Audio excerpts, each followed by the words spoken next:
On tonight's multi-episode show of Obscured Reality, join us as we travel into the skies, below the oceans and across the lands, and take a general look into UFOs, USOs, and a plethora of other mysterious events.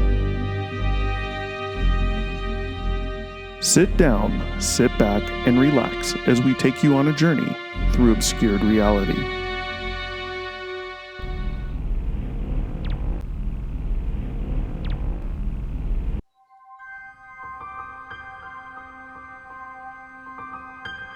Welcome to another episode of Obscured Reality.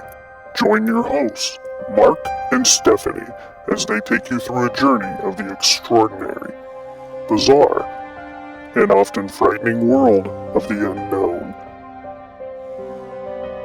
Explore topics of the paranormal, UFOs, alien abduction, lost civilizations, mythical monsters, and other unexplained mysteries. Come along with us as we transcend into another dimension of obscured reality. Welcome back to Obscured Reality. I'm your host, Mark, and joining me, your co-host, Stephanie. How's it going? Hi. Again, always sounds all cute and quiet and petite. Nope. I am not. Joker face there. Not. I am not. Well, we have a cool show. I think be kind of fun for me tonight. Go over a few different subjects. You know, UAPs, UFOs, USOs, unidentified submerged objects, and a few other things. Nothing in depth in any particular stories. Okay. But just kind of an overview. But maybe a little small bit of a history lesson on UAP, UFO sightings, which will be important, I think, for the future also, because we'll have an idea of how far these things date back, which is cool. People are seeing stuff everywhere. And as I've said before, I think we'll have, if you're going to try and balance out the show and figure out an average of how many different types of, topics of stories we do, I think the majority is going to wind up being UAP. If you look at a total, in the sum of things, just because it's a hot thing right now, which isn't the reason why we choose to do them, but they fall right in line with the show. So those things are coming up in the news a lot. So, and hell, I keep seeing stuff out here, so it's like with the military, pretty much almost seems like weekly now releasing, like, oh well, maybe we have seen something. Oh, maybe they did see something up there. Like, well, okay, yeah, that report that they put through, that may be true. Like, it's almost a weekly thing now. So, well, they are seeing stuff. The military pilots are, for sure. And some of that is in tonight's show, and I don't know how much of that stuff you know about, but some of this you might not, and I think you might find interesting. We'll see. I know some of these have interested me for a while, and I'm just befuddled thinking about some of them. Like, what on earth could this stuff be? But I don't know. We'll find out. We got some pictures. Maybe. Yeah, some pictures of some old paintings. We'll get into the dates on most of those, I believe. And a lot of you out there have probably seen these. If you're listening to this show, I think it's safe to assume you've probably seen some of them. So I think you'll find it interesting. Let's take a look. How about the history of UFOs? When do you think the first reported UFO encounters were? Reported. So we're talking about not 100% modern day, but they're definitely writing things down. I'm not talking about carving in a cave. I'm just talking about, being able to write things down. Around when do you think? Decade, century? I personally think it's probably going to be a year that is in the BCE. Oh. Which one exactly? I do not know, but I really truly believe Well, I'll give that you it a would hint. be BC. I'll give you a hint. It's not BC. What? It's after the year 0. Interesting. You want to take another guess? Wow.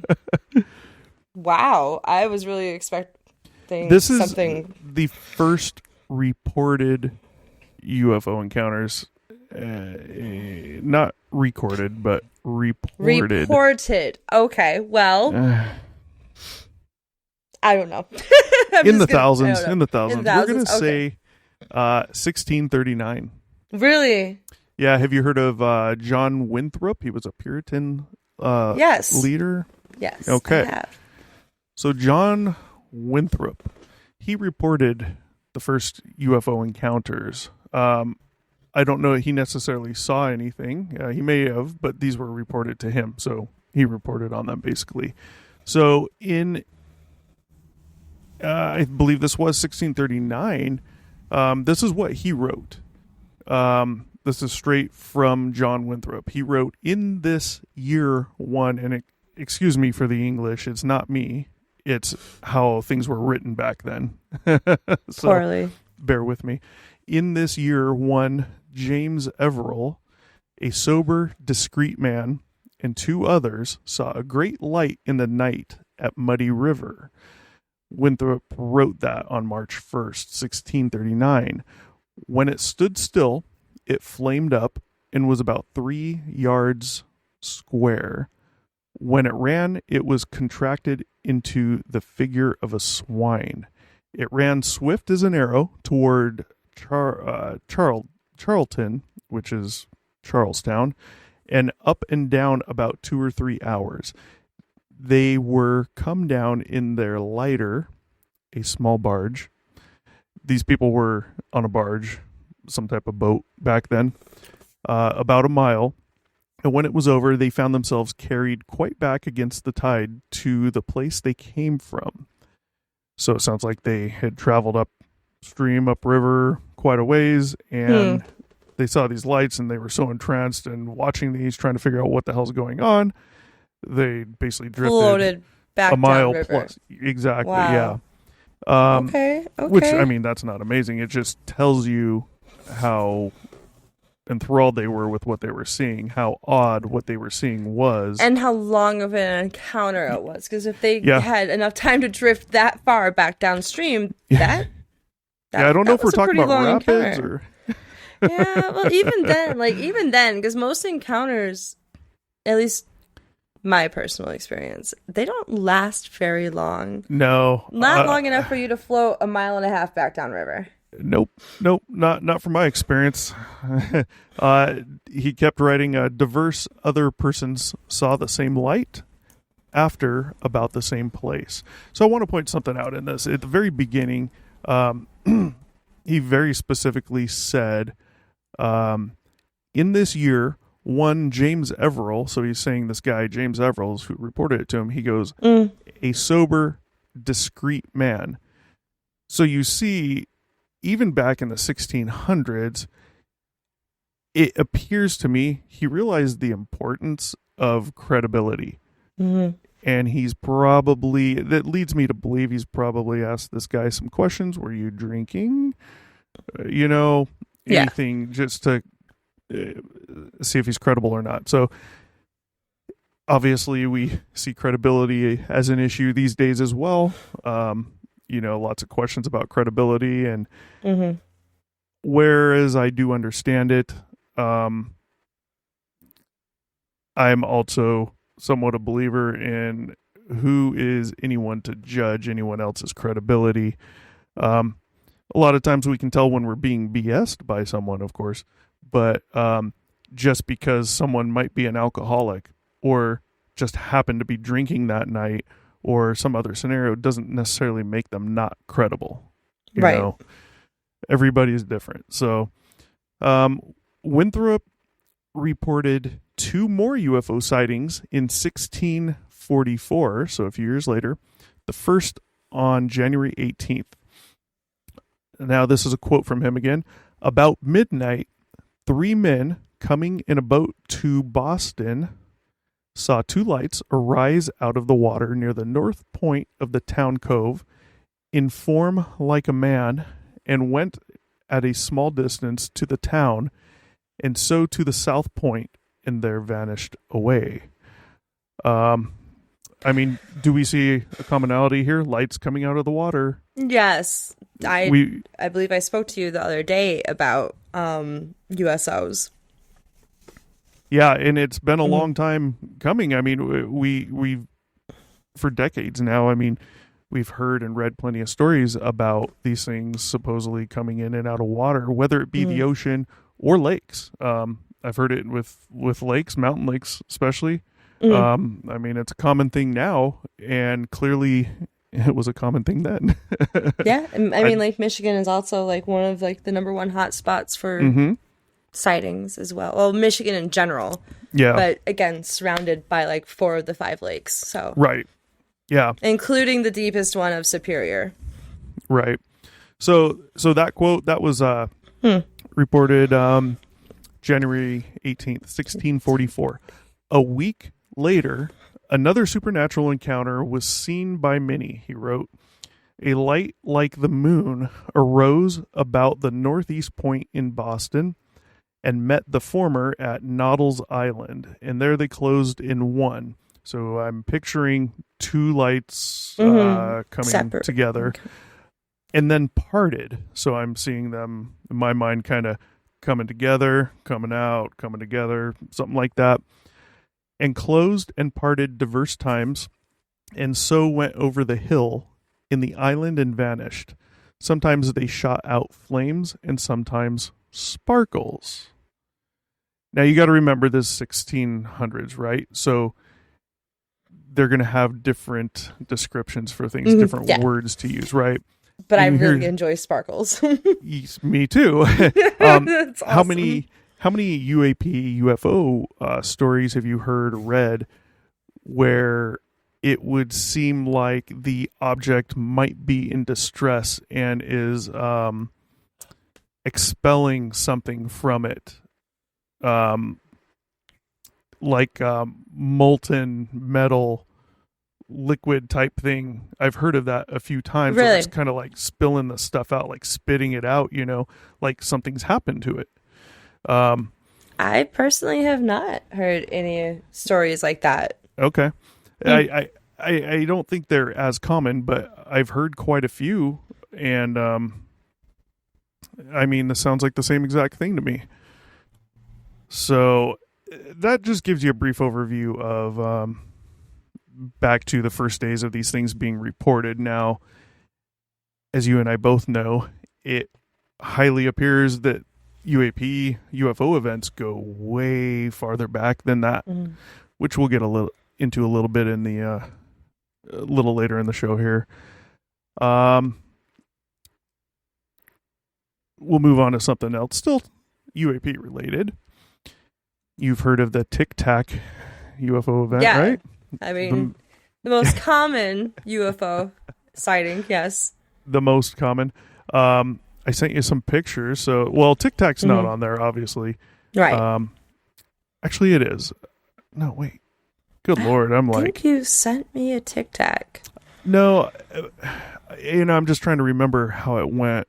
Well, let's just read about it real quick. The Tic Tac. This was November 14th, 2004. Fighter pilot Commander David Fravor of the USS Nimitz Carrier Strike Group claims to have investigated radar indications of a possible target off the coast of Southern California. The aircraft would appear at 80,000 feet before descending rapidly toward the sea and stopping at 20,000 feet and hovering. Fravor reported that he saw an object, white and oval, hovering above an ocean disturbance. He estimated that the object was about 40 feet long. So, I've seen a ton of interviews with him. So his description of what happened goes a little more in depth. Him and his wing woman, they took off and they were going out to do their training off the coast. And the carrier, the guys on the radar and all the sensors on the carrier on the strike group, they were already watching this stuff. So Fravor had no clue. They were already watching this stuff up there at 80,000 feet. They've been seeing it for days. Thing came down to 20,000 feet, and then it was down literally right above the ocean. That's when they called Fravor and his wingwoman here and the other pilot, and they asked them if they were carrying any weapons. Per Fravor, I think it was, in an interview, he said the reason they asked that is because they didn't want anyone going to check it out that had live weapons. Yeah. He reported back, no, we don't. They said, go check this thing out. So they went out there, and I believe, someone out there, correct me if I'm wrong, I believe they cruised out there at about 20,000 feet. And he, at first, never saw the object that was on radar. What he saw when they got in the area, and they're sitting there looking around for it, he looks down at the ocean, and he sees a big disturbance on the surface of the water. Okay. If I recall, I believe I read something where he stated it was kind of like in the shape of a cross almost, or something like that. Not 100% on that, so don't quote me. That's what he initially saw, was this disturbance. And disturbance, you think of like if you go out to a beach that's rocky with some big rocks in the water, and the tide's starting to get lower, or the tide's coming in, right? And those rocks are sitting just underneath the water. Oh, yeah. As you know, as the waves come in or the swells come in, you'll see the disturbance from the water hitting those rocks underneath and kind of bubbling up, boiling up, That's what he saw. But this area was huge. And when he saw that, he saw the object that they had on radar above that disturbance just going boop, boop, boop, boop, boop, boop, boop, just dotting around everywhere like a ping pong ball, is what he said. So that's when he started circling down. The other aircraft stayed up to keep an eye on him and this object. He started cruising down to go check it out. And that's when he said the thing started basically mirroring him, coming around, spiraling up. And then it kind of started going away, and he went to follow it, and the thing just boop, took off. Now, okay, that whole thing is pretty interesting. The reason why is because it took off. Him and his other pilot started heading back to the carrier. The carrier called back very quickly to him and said, and this was, I guess, the guy seeing the stuff on the radar. He said, you're not going to believe this, but the thing just appeared at your cap point. So when they're out there flying, think of waypoints. If they're taking off from the carrier, and let's say their mission during training is to go fly to this island, and then fly out here over the ocean, and then fly to a third spot, and then back to the carrier, they'll set each of those waypoints in their system so that when they take off, they can easily see they're just basically following an arrow or something, right, on their heads-up display. You can see the little waypoint marker, and they're going for that. When they get there, the next one pops up, and they turn, whatever, you know where to go. The thing popped up at the cap point, at the waypoint where they were going to go to next. That's interesting because that indicates some form of possible intelligence. How did it? The assumption would be that it knew where he was going next. So that's what's kind of interesting about that whole story with the Tic Tac. I believe it was the group of pilots, I didn't include that in here, that went out after him, and because they headed back to the carrier, they sent up two other jets. One of them had a big, huge camera pod on it, almost like looks like a bomb or a missile hanging on the bottom, This camera pod is what got the video of that thing. It wasn't Fravor. And I want to say that is the video I sent you. The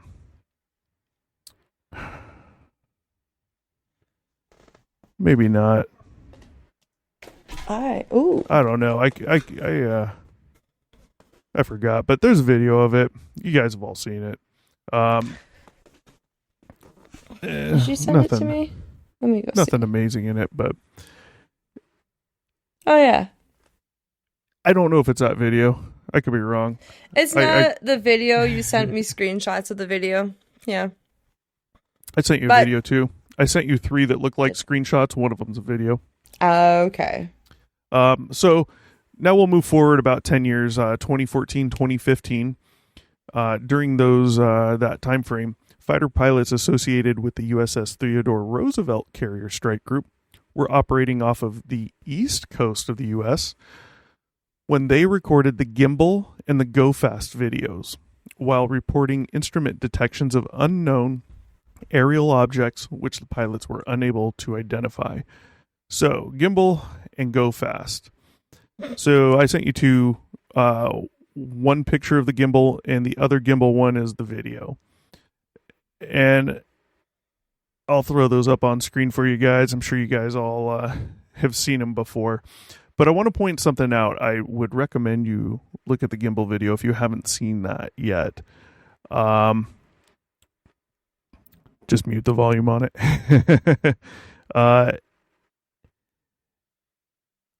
On the gimbal video. Mm-hmm. Oh man, I don't know how to turn that volume off. So on the gimbal video, as this thing's going, what you're going to notice is it goes from like black and the object is white, and it's going to change to the sky and the clouds are white and the object is black. That's more than halfway through the video.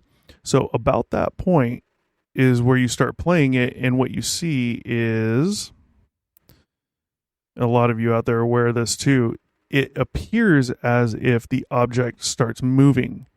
It starts, it's flying like this, and then it starts going boom, boom, boom, boom, doing weird things. And there's been a lot of controversy with that. The object is still unknown. However, have you heard of Mick West? I have not. Okay, he's everyone calls him a debunker. People hate him. He sounds kind of arrogant, but it's just the way he talks. I'm like, hey, the guy's proven this stuff legit or not legit. So I think that's what people really don't like about him. Mm-hmm. He studied this in depth. Mm-hmm. You'd have to look him up, read about him. He is ridiculously smart, good at all this type of stuff. And mm-hmm. basically what he did is he looked into that camera pod system as best he could to see how it works. Mm-hmm. And what he found out was that most likely this object in this video was not moving at all. I mean, it was moving. It was flying straight, flat, level, right? Right. But when you see the object start rotating like this, doing different things, he's claiming that actually didn't happen. You're seeing it, but that didn't happen. And what happens is this camera pod, it's a long tube with a camera on the front, right? It's got motors and all this stuff in it. And this thing's on a gimbal. It's able to move around. So you gotta imagine this camera's built to look at other aircraft miles away, mm-hmm. Follow them around. So this camera could be looking out here, and as a plane flies past that way, if it's watching it, not only is the head of this going to turn to watch it, but it might start rotating like this so that the camera can keep angling back. So there's a lot of different functions, a lot of different movement with this camera. Those movements are what's causing this. And when you see this video, when you see the object move, every single time you see it move, you also see a little jolt, a little shudder, a little shake, something in the camera every single time. And I picked that up when I first saw this video. I'm like, that's weird. And sure enough, he goes in there and looks at all the math and does everything. It's an effect of the camera system. It keeps the horizon level, and it just, you'd really have to see what he says about it, because I can't even do him justice. Mm-hmm. But basically, when you see the craft rotating and all this, it's not really rotating. It's just a phenomenon of how this camera system works, because there's so much movement in there. That's interesting, because I've been watching this on repeat since you've started talking about it, and I do see the rotation at the end, the mm-hmm. back and forth, but like there is a bar that goes across the screen that I'm assuming is the horizon line. Now, if the camera really was turning to rotate, I feel like that horizon bar would turn as well. It would change with it. No? I'd highly recommend you go on Yeah. Mick West's YouTube channel and listen to him, because I can't explain it like he can. Man, he takes the fun out of it. He does all the math and everything, but Okay. that's the horizon, and typically what that's showing, and I don't know if it's different with this or not, but in an aircraft like that, it's showing that the aircraft is turning. So you know where the horizon is. You see, like I said, the horizon line. It's showing that the aircraft that's recording this is turning. But that is an effect of this camera, what they're looking at. And it's different with this because they didn't know what the object was, when usually they're just looking at airplanes out there. You know, if they're in a war zone, they're not worrying about what's happening here, and they're not seeing this type of movement or things going on. So you got to check him out. He'll explain it. I can't do it. But the main thing to notice is in the last half of this video, once the screen turns to white and the object turns black, every time you see that little movement, there's my volume. Every time you see the object appear to rotate, you'll see a little jolt in the camera system itself. You'll see it go like boom, boom, boom, boom every time that happens. It's because of the rotation of the camera. It's like inverting, doing different things so that it can continue following it. If it didn't do those particular things, the camera would just stop at a certain point. It wouldn't be able to swivel back anymore, right? Right. But it has things built in where it gets like here, and it has to rotate to keep going. And that's what you're seeing. And something with the whole system, because it's doing that, and again, Mick West explains this well, typically what you would see, like you mentioned, is the horizon line should change. The horizon itself should change. It should be upside down. The system works in a way that it allows that to still appear the same, right? Because you don't want it to now look like you're flying upside down or something happened, you know? Okay, yeah. It's all built into the electronics in this thing, and it's just an effect of that. The object is unknown. However, you know, That's a bummer. Yeah, well, people don't like him for it. They think he's a bummer.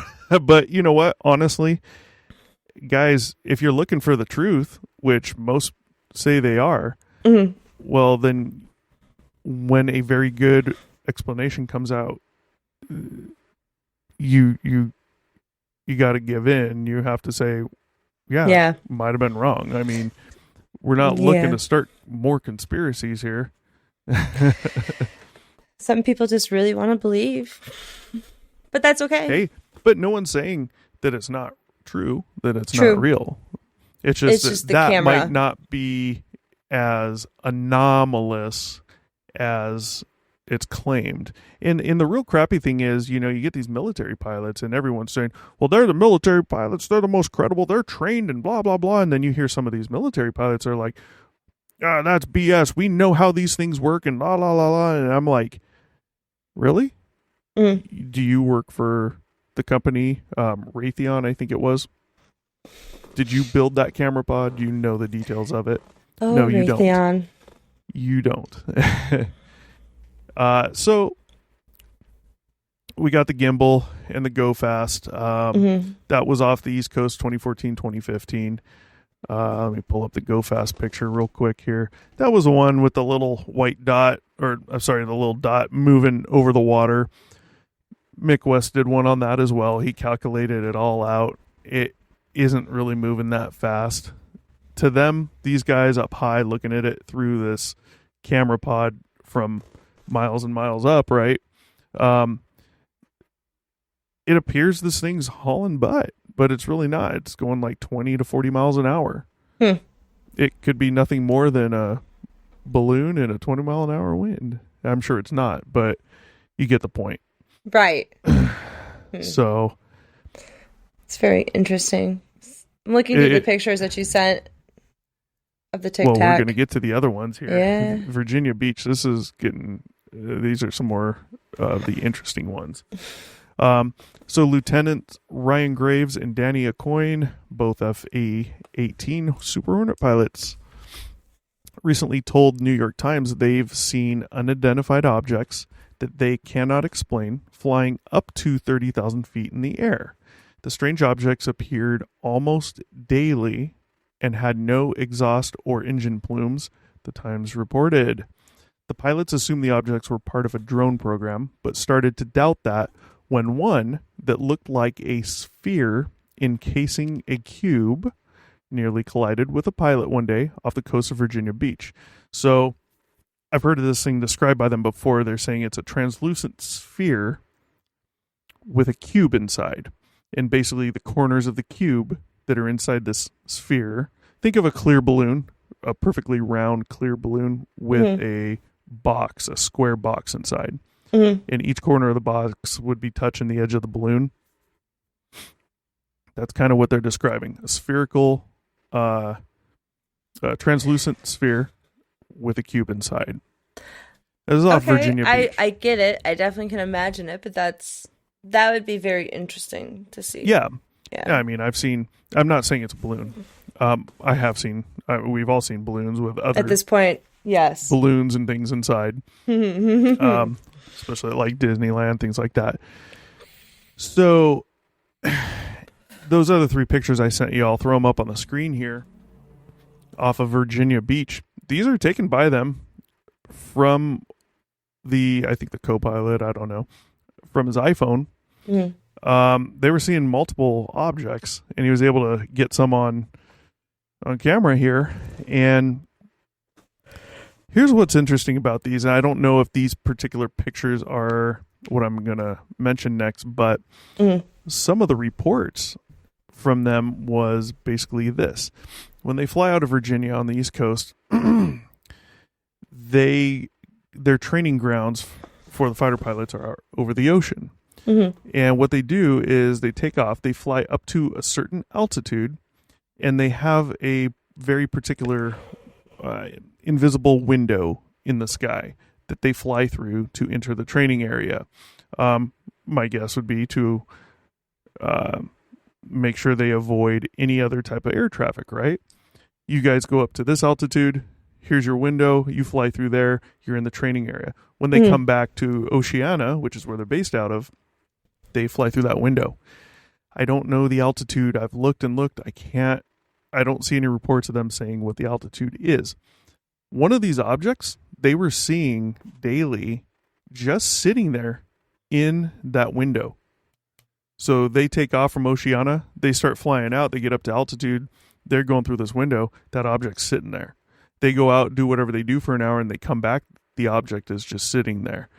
Day after day after day after day, numerous pilots seeing this stuff. Yeah.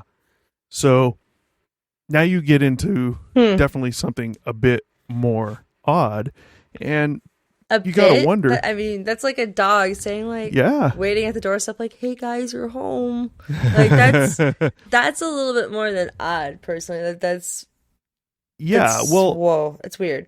I've never heard of this, so. Yeah, so to me, this is way more unexplained. And absolutely. And it really makes you question some things, like, is there a possibility this is from somewhere other than this planet or from under the ocean? Or is this really our technology or someone else's technology? And the reason why is this is sitting right there where they're entering and exiting their training windows, pilot training grounds, you know. They know it's there. You're telling me for that many years they're always seeing this thing that they just don't do anything about it. Nobody hears anything about it. I mean, it almost seems to me like it's something of ours. I'm not saying it is, but you'd think it would have been a bigger deal by now. You know, it's obviously not a balloon. Yeah. So, well, what the hell is it then? I don't know, but the pictures that you sent are pretty interesting. Yeah. Like, yeah, you can't tell much from it, but you can't. But at the same time, the one that you sent that was like the clearest of the silver dots, if you really zoom in on it, it almost looks like there is like little fins coming off of it. For reference, is that number 1, 2, or 3? I think it's number 1. No, well, it's number I think it's 4, number technically. No, I labeled them. I named them. It says snap. Virginia Beach UAP 1, 2, or 3. Look, they did not come through like that. I think I know which one. I think it's the first one because that's the closer up. It looks there's like something to it. Yeah. It looks like there's little fins coming off of it. Like, I see little triangles. I don't know. I don't know. It's hard to tell, but it really is. But it's not perfectly like tic-tac-ish from this picture, from what I see. Yeah. It doesn't. Well, this wasn't reported as Tic Tac. But okay. No. This is something different. Okay. This was, I believe. Oh, I see which one you're talking about. This one was the one reported as a translucent sphere with a cube inside. Oh, that was that one? And I believe that's the same one that they were seeing at their little training window. I see the picture you're talking about now. Yes. Yeah. I mean, that's... It's hard to say that's probably not a balloon. Yeah, that's kind of what I'm thinking. It looks like a balloon. Yeah. They made a good point with this whole Chinese spy balloon thing, and that's some of the stuff when they launched to go try and find these balloons or whatever they were seeing recently, some of the times they went up, they couldn't find them. And you got to remember, these guys are flying, if they go as slow as they can, they're flying between, I think, 150 to 200 miles per hour knots. To avoid stalling out. And even at that speed, if you're coming up on an object that's still, because say it's a balloon, it's just floating there, and let's say it's moving with the wind anywhere from 5 to 15 miles an hour, you're still flying by that thing like lightning, you know? You can't just find that thing out there and watch it the whole time as it goes by. You're coming up on it so quick. So it's unfortunate, but I'd like to see what their camera pods have really taken video of on that thing. Because I'm sure they have. There's no way the head guys out there are like hearing these reports and just leave it at that, I don't know. Well, I don't know. That I'm gonna have to watch that YouTube video. Yeah. Check out Mick West. He really goes in depth. You look him up real quick and read about him. You'll see what it is he actually does. I don't remember off the top of my head, but moving on, we'll just skip through a couple different types of things here. You've heard of Malmstrom Air Force Base? Yes, I have heard this name a couple of times now. We talked about it on a previous show. We even did a show about it. This is where, and forgive me, I don't have the date, but decades ago, I want to say mid to late 1900s, these guys were out there in the middle of the night at the Air Force Base. Basically, the security guy was out there, and he saw an object, a lighted object, hovering over the portion of the base where he was at, which housed 10 nuclear missiles, and all 10 went offline.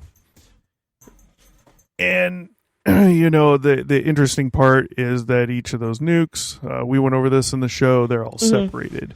Meaning you can't just shut down the whole system and they all shut down. You have to figure out how to shut them each down one by one. Splinter Cell style. Yeah, redundancy, and for a reason here, guys.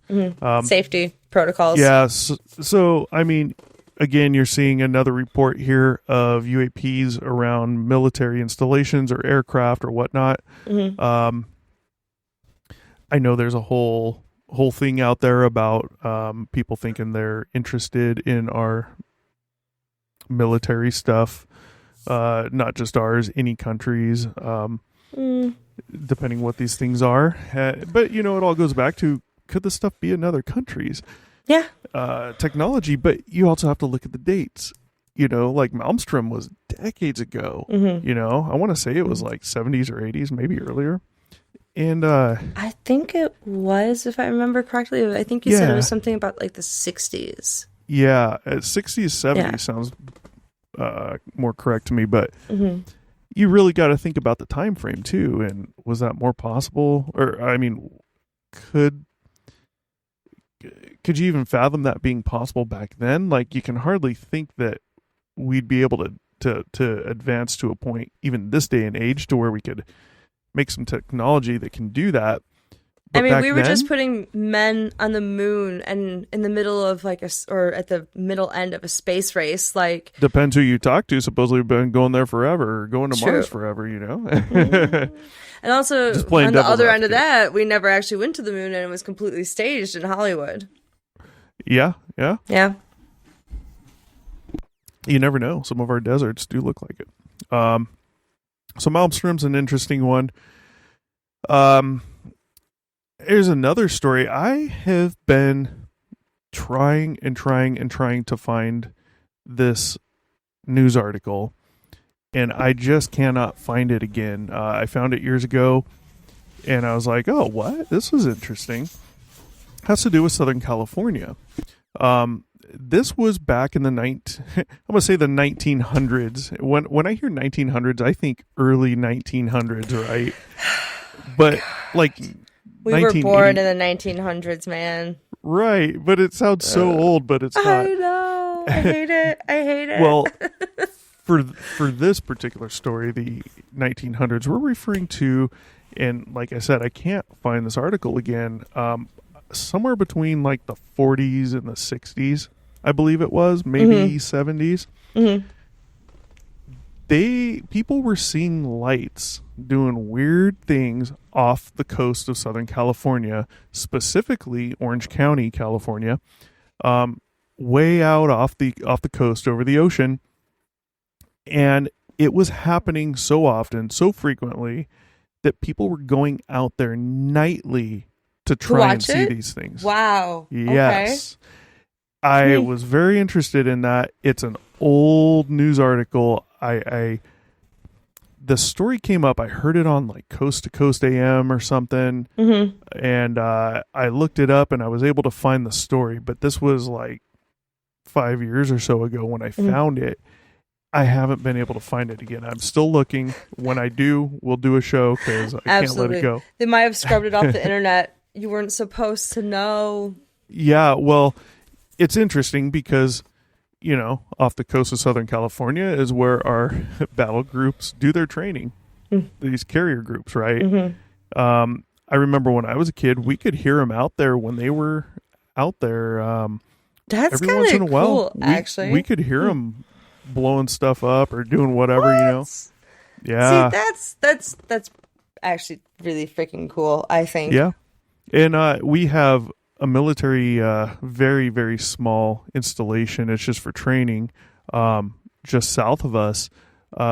They train a lot, and they're firing stuff into the hills, and you can hear them depending on the wind direction, depending on the weather. Mm-hmm. You can hear the boom. Really? Boom, okay. you know, real low. Interesting. Yeah. It's not too loud where we're at, but so, you know, Southern California has been a hot spot forever. And between Orange County, LA County, and Catalina, there's a huge, deep trench. This entire trench has been rumored to be a hot spot forever. Another thing that sits in that trench is Malibu, California, right off the coast. People found on, I think it was Google Earth, a weird looking formation. I don't have a picture here. You guys have all seen it. And they're claiming they think it's some type of underwater structure, just because the way it looks. I haven't. Yeah. I'm about to Google that like right now. But the people that really look into this stuff, they're saying it's just an anomaly of, like, it's not a really good, well mapped. These aren't underwater photographs. Mm-hmm. This is just from Google Earth, from satellites. So I see it. You know, they're saying it looks like pillars holding it up, and might be, it might not be. I don't know, but there's been people that are still going out there trying to do some dive trips to try and check it out and verify what the hell is it. But I feel well, like here's the thing. it's just the way that the pictures, the waves, and the angles were taken, because all it is just a bunch of like pictures being smashed together to create one large picture. Yeah. So I feel like it could just be the age of the picture, the time that it was taken, the angle that it was taken, like the waves. It very much could have made a... Yeah, it's probably just how it generates that land underneath there. But, you know, it's just to play devil's advocate. You got to remember, this whole trench has been a hot spot for the longest time. Mm-hmm. There's been reports, even videos of pilots flying at night, seeing a bunch of glowing stuff in the water. Now, some people out there are going to revert straight to the red tide. And, oh, good God, I don't know why I can't think of the name of it now. Where basically the whitewash of the waves glows. Bioluminescence? Yeah, bioluminescence. Mm-hmm.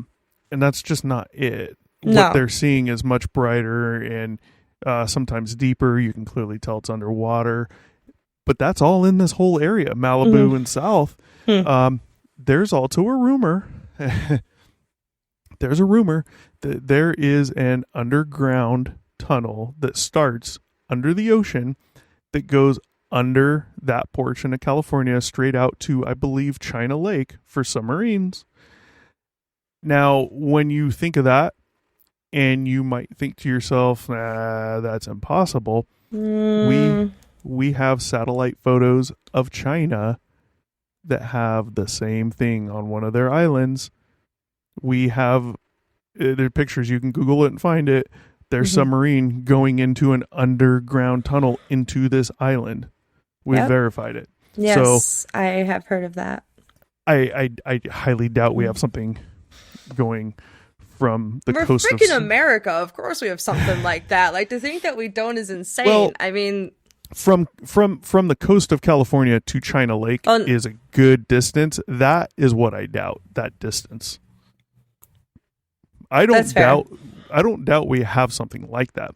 But they're saying, I mean, I've heard stories of, rumors that these things are going from the ocean to China Lake and then up to some other area, things like that. It would totally make sense because you could totally build the most secret, stealthy, awesome submarine on land and put it literally in the ocean in the middle of the damn desert and drive this thing out to the ocean. Nobody ever sees the thing, How far away is China Lake from the coast? Well, let me just pull that up for you and find out. Well then. Let's see. It's inland quite a ways. I don't want to speculate. I'll take a look here. So driving is about 170 miles. Oh, okay. That's not with a lot of turns. So I'm just going to say, as a crow flies, maybe about 150 miles. 150 to 200. It's pretty far. Oh yeah, it's far. But we've also built a Hoover Dam. We have built a Panama Canal, and the Suez Canal, and there's just so many things that man has created that is spectacular in the feat of engineering that humans have created. Not man. Human. It always sounds so sexist to me. Sorry to all you males out there that might be sexist, but I'm against it. That was my internal toxic masculinity speaking. You're so right. No, you're I know right. It's a normal thing for us to say. We all do. Yeah. I'm just giving you crap. Not to discredit the fact that Bluetooth and Wi-Fi was literally invented by a woman, but either way. Yeah. Give credit where credit's due. So that humans have created like exponential feats of engineering that are incredible that still to this day are like, wow, that was impressive. So I don't really see that as something that we wouldn't be able to have done. We've put railroads through mountains and we've pumped oil across every piece of flat land that America owns. So who knows? I mean, I wouldn't be surprised if it were true. Mm. I don't believe that's true. Not from the coast to as far as China Lake. But maybe However, a different reservoir of water. yeah, if they came out and said, yeah, we have it, and they proved it, I wouldn't be surprised. Mm. You know, That's fair, yeah. So moving on, I like this one. This is interesting. I didn't. Maybe I'll throw a picture up there for you guys. I didn't get any for you, Stephanie. I'm sure you've seen them though. You've seen different ancient carvings of some things that look like planes and helicopters and yes, people in supposed spacesuits and supposed spacecraft. Ancient astronauts. Yes. Yeah. Yes. Good God, man. I mean, the you basis see these, of the entire Ancient Alien show. yeah, and what do you call these things? Are they hieroglyphs or what do they call them? I'm confused on those. I mean, and It doesn't matter. cave carvings, petroglyphs, hieroglyphs, I guess. Yeah. Like, it depends on like what era we're talking about. I'm Yeah. pretty sure, I think. Okay, so you guys out there, I'll throw a picture up. I'll find one and throw it up. It's these carvings. Think of like ancient Egyptian carvings you've seen, right? And in this carving, in this line of carvings, you have an object that's carved out. It looks just like an airplane. Tail fin, wings, fuselage, everything. Next to it, there's something else. And then next to that, there's a carving of something that looks exactly like a helicopter with rotor blades and everything. And there's another carving out there. I don't think it's in the same set.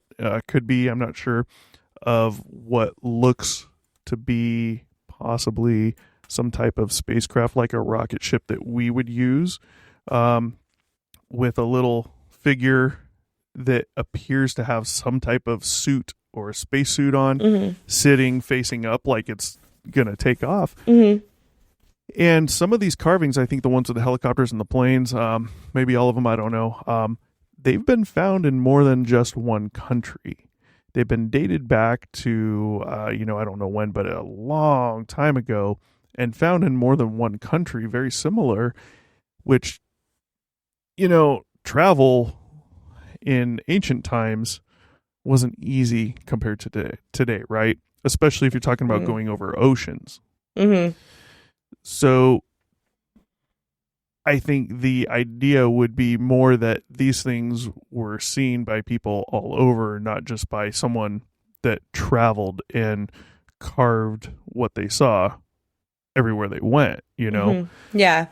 But I find those really interesting because people try and, when I say people, I don't mean you guys out there. I mean the people that are studying and looking into this stuff. They're trying to pass them off as definitely not a plane or helicopter, but it could be a bird or it could be this and that. And hey, I can't see your FaceTime anymore. Hey, Or are you looking it up? Googling things. Yes. I'm gotcha. Sorry. So I remember one of the things they said on the one that looks like a plane is they're trying to say it's probably just their depiction of a bird. And I have, ever since I heard that, I'm just like, you idiots. There's no way. You're telling me they're stupid. If you're telling me that's a bird, then you're telling me they're idiots, that they don't know what a bird looks like, because no bird has a tail fin. Right? Right. And they have wings, of course, but the way these are carved, it looks like an airplane, not a bird. There's other carvings of birds. Like, if they're carving a bird, they're going to make it look like a bird. You're going to have a design that's going to look different than an airplane. The tail fin gives it away. The fuselage gives it away. But then you want to throw the helicopter next to it, or what looks like a helicopter. Now you have to talk about coincidences. Yeah. How many coincidences does it take before you realize something is wrong, something is odd? Okay, fine. You want to say they're carving, their depiction of a bird looks like an airplane, fine. But then what's the one right next to it that looks like a helicopter? Yeah. Come on. Oh, man. I'm not saying there's not a good explanation, but it opens up the ideas of portals, time travel, things like that, remote viewing, something that might enable them to see these things or enable us to go back in time. Who knows? Lots of different ideas, Yeah, it looks like just from what I've been seeing, just from scrolling headlines, is that we're covering things from Mayans to Aztecs all the way over to Italy. That's pretty impressive, huh? Pretty wide. Yeah, and that's also a very wide time span too, because it's not recent Italy, but it's not like old Italy. But yeah. So I find those ones very interesting, and again, we'll do shows on probably all of these at some point. Tonight's just like a brief overview of things, so you can see the oddities and what's going on here. But they're all really interesting, and if our dating methods, carbon dating or whatever it is they're using, are semi-accurate, then these are really odd. If it turns out our dating systems are not accurate and we've been wrong the whole time, then who's to say someone didn't go carve this out in the 80s and trying to pass it off as something from thousands of years ago? If our carbon dating system ends up being like... We're screwed. Oh my God. Everything that has ever been told to... Oh my God. Everything would be wrong. Yep. Everything would be wrong. My brain can't handle that.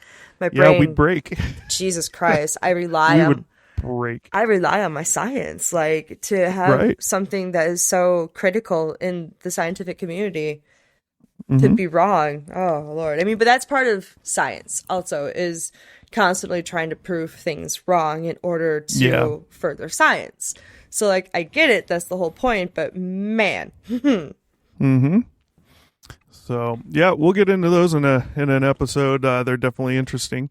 So we'll move on. Bet's sphere. Did we talk about that in a previous episode? I know I have. I didn't know if you were there. Don't believe I was there for that one. The Bet's sphere. The podcast Astonishing Legends is where I heard of that a long time ago. Mike did as well. I highly recommend listening to it. It's long. They go into tons of detail. But basically, this is out somewhere on the East Coast. These people have some farmland. They're described as just good, down-to-earth, honest people.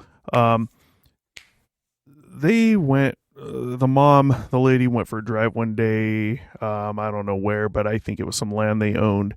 And there was a small fire they saw on the land. They pulled over, check it out, and they found this ball, this silver metal ball, in the middle of this field where it had burned.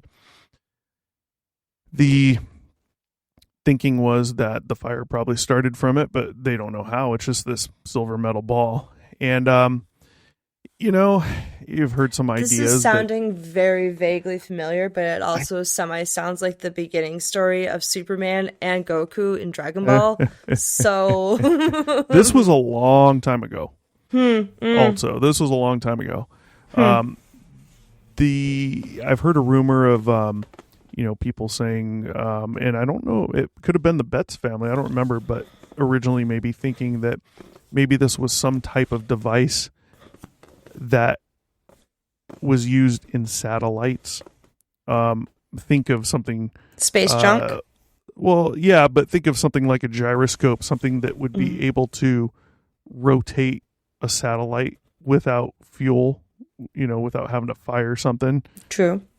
So the Bet sphere, I don't have many notes on it here because we're not getting in depth, but basically they took this thing home because it was so odd, and they had it just sitting there on this shelf by a window or whatever, and her kids were in there screwing around with it one day, and this thing started moving. It started rolling around and showed intelligence. It followed one of the kids around for a little while. I have heard of this.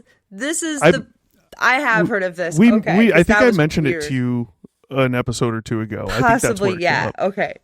Yeah, and so it was really weird, and so eventually, basically, what she did, there was a military base nearby. Imagine that. She contacted them. They wanted it. She said, "Of course no. they did." Yeah. Yeah. Eventually, they talked her into it, but that came with some regulations on her part. She said, fine, you can take it. You can only have it for this long, and I want to stay with it. And they said, hell no. So she said, you can have it for this long, and I want it back. They said, not a problem. Mistake number one. Yeah. She gave it to him. Yeah, trusting, and she never saw it again. They had it much longer than was said.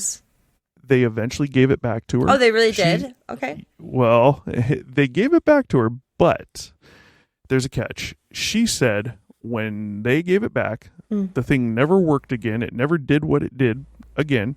And she said something was different about it. Now, I'm going to have to go in and really read the story to tell you what this was, but she knew from the second they gave it back to her, she could tell something was different about it.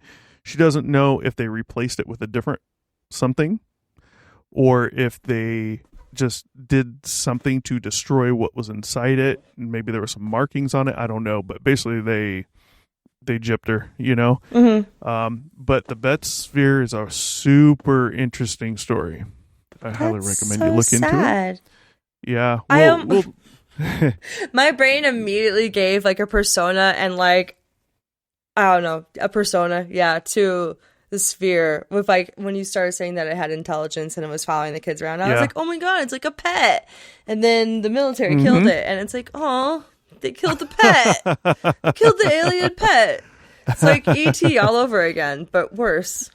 Yeah, and who knows what it is. I mean, she said it definitely followed the kid around. Like, there was no question about it. It wasn't like if it was gyroscopical, however you'd say that. If it was some type of gyroscope thing, right, you wouldn't think it would actually be able to follow you around.